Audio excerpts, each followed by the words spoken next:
50 proġett bis-sem ta' madwar 250 artist lokali u internazzjonali fl-isfond ta' belt li kull rokna tagħha istorja taw kulur lin-Notte Bianca li attirat lejn il-belt eluf ta' Maltin u turisti.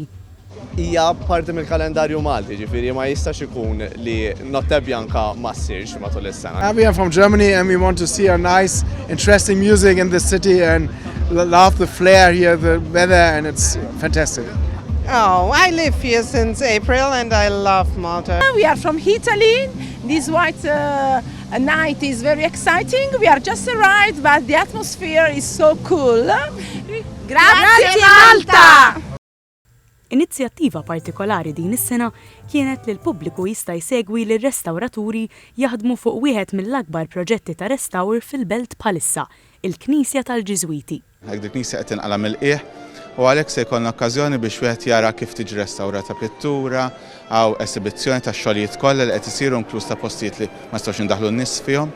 U għalhekk hija esperjenza sabiħa biex anke u pjuttost unika.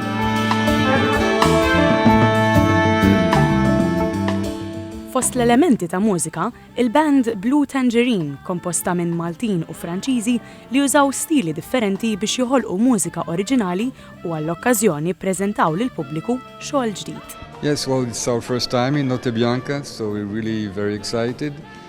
We played 3 times in the Jazz Festival, which is a great festival, and we're very excited for this night. Il-band preparajna dil-ġimgħa setta mużika li uħud minnhom uħud mis-songs daqqienhom qabel, però l-maġġoranza huma diski ġodda, anke għalina tkun esperjenza ġdida u ftit ta' esperiment ukoll.